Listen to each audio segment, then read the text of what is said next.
Hello, this is the False God. Welcome to another episode of our game as EA Hinnom in a noobs only game hosted on Lucid server. I'm gonna go ahead and jump in. This is a fresh turn. I briefly looked at it, but not much more than skimming the events. Alright, so first, we're getting 200 gold from Marverni. This is them finally buying the tile, which I think that we're going to see, yep, that they go ahead and attack here. They were indeed victorious. And again, we'd sold this to them as part of a NAP agreement a long time ago. And so to be honest, right, from the point we told them we could have it, and we're going to get 200 gold, we've probably earned, like, 450 gold or something plus this 200, so that's worked out quite nicely for us. I think we sold that to them the first handful of turns, and we've managed to take 5 provinces off of Kailasa since before they even came to get it. Next, we found 3 magic sites at Wolvermori here. This is one of Kailasa's lands. We're going to see a mineral cave is 1 earth, another Enchantress site. So that's 2 more gems and another chance at Enchantresses. And this is great.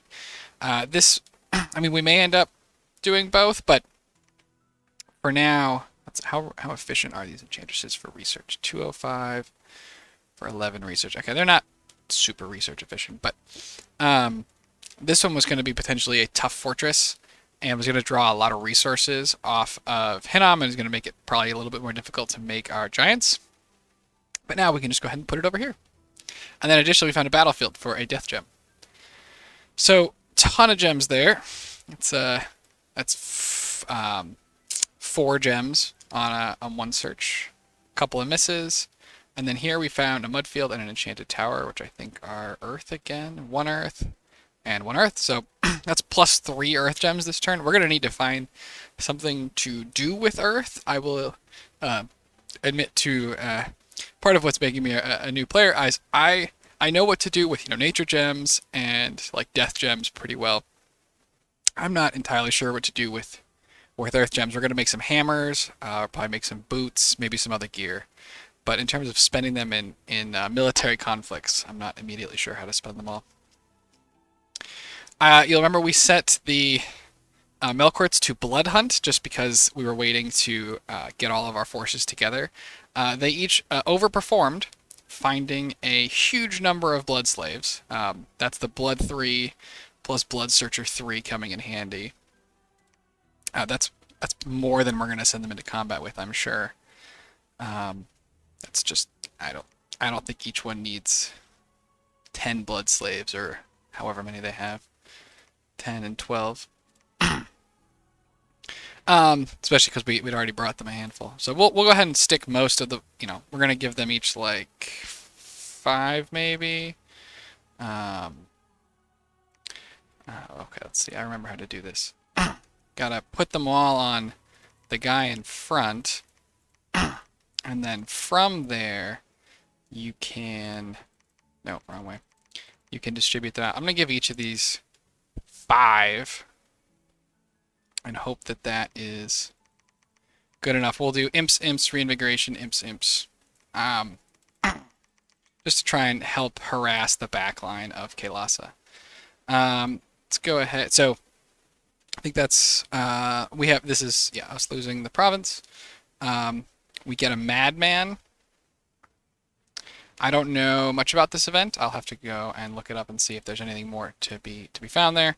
And then it also gave us drain, death, misfortune, and 2 air gems. And this is supposed to be, a lucky, it was well in our dominions. This had luck on it, so that's kind of unfortunate. This clearly looks like a bad event overall. Not sure how to weigh this first 2 air gems, but it seems bad. Hinnom is finally, we've gotten the unrest mostly down. That's going to help our income quite a lot. You can see though our overall treasury is at 51, just because of the huge expense of actually recruiting all of our stuff. I think this turn we're at 1,000 gold. Question is, how do we maximize what we're doing going forwards. Because we definitely eventually want a palisade here, probably sooner rather than later. But first, I think we need to finish this one. So that's going to mean a lab and a giant fort, which gives us not a lot left, and we'll get some scouts. Go ahead and get that scout.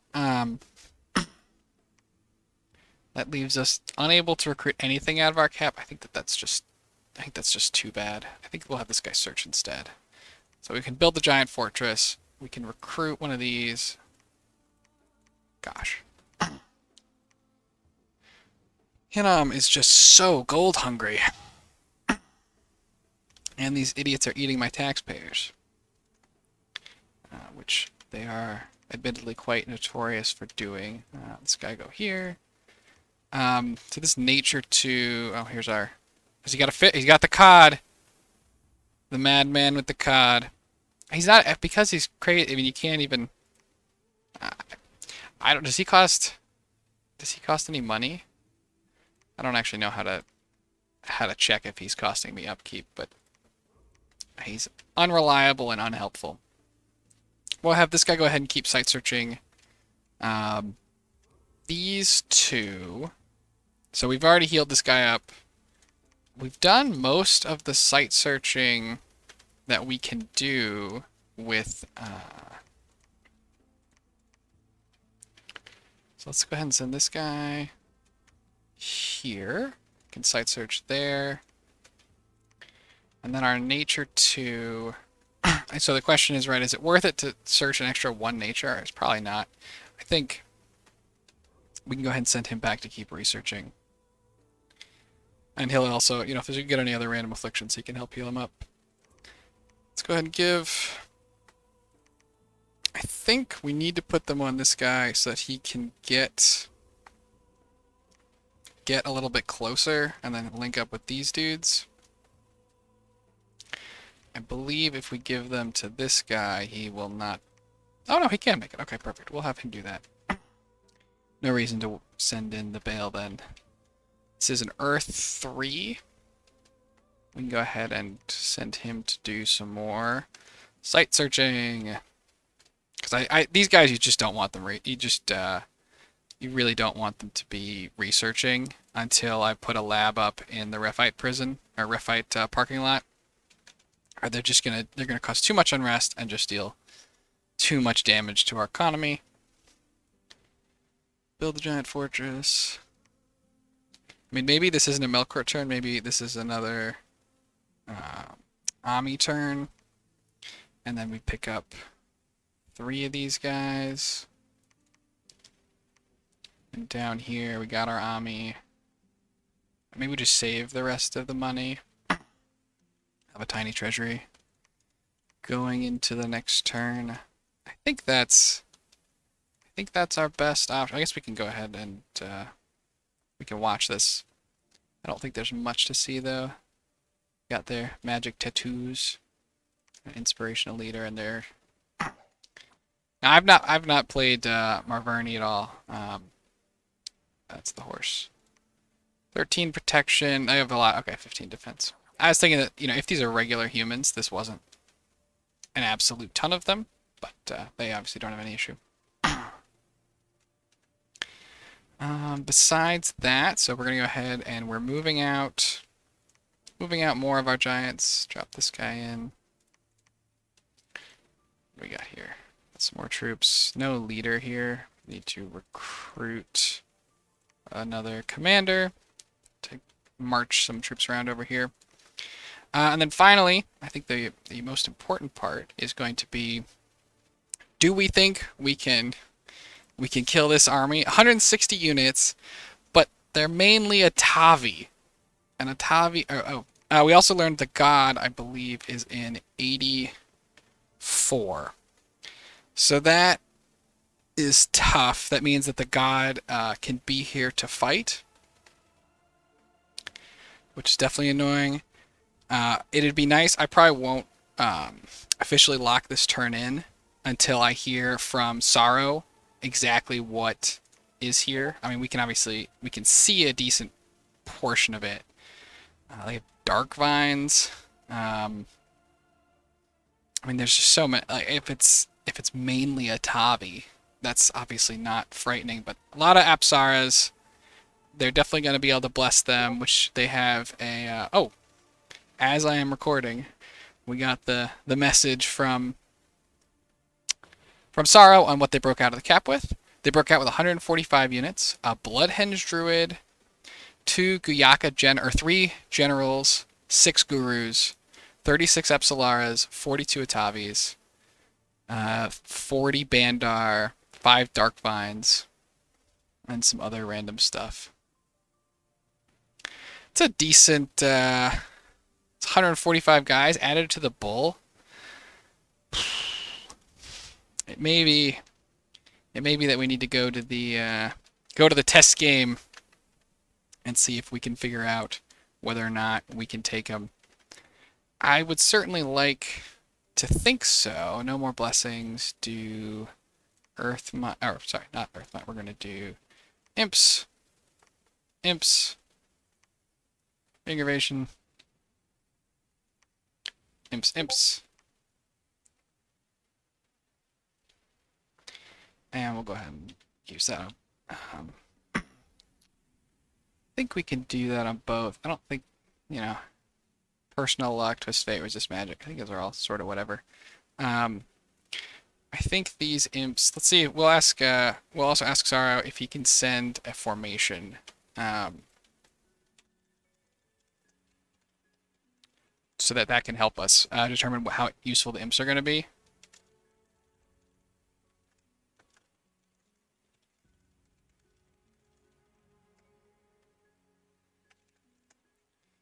And they have sent it over. If I was better at editing videos, I would definitely go ahead and show everyone, but I am not. So we'll go ahead and we'll see if I manage to edit it in later. But they basically just have a big giant ball, it looks like, with the mages in the middle. So I don't think that's too scary. I think what we'll plan to do is put the Rephites in front in a line. They'll get blessed up. I don't think anything on the other side is going to be able to really chew them down. We'll throw these guys right behind them, put them on fire. We'll do imps. Hopefully after, maybe what we'll do instead, delete this. Let's do a turn of not imps, and then we'll go imps, reinvigoration, imps. And so he needs 4. He needs 4 of these, so we'll go ahead and put one on this guy. And then the other one we will have go ahead and do not imps, but personal luck, twist fate, and then we'll do imps, reinvigoration. What I'm trying to do here, or what I'm debating, what I'm either going to do, or I'll probably go and test it, is to see if delaying on the imps makes sense. Like if we send the imps out there and they just get immediately chewed up because they are running into the huge ball by themselves, if it's more valuable to have them wait, or if this is foolish and we should just be sending them in straight away. I will go ahead and try and set up a test game, and if I get that to work, I'll go ahead and record that as well and hopefully splice it in here. I think besides that, though, we're going to put these guys on the wings. I'm going to put one of them on attack rearmost, and hopefully they'll barrel through and kill anything that gets stuck there. So I think that's where I'm going to leave it for now. We're going to come back and see if we've successfully figured out how to do a test game. All right, thanks everybody for watching.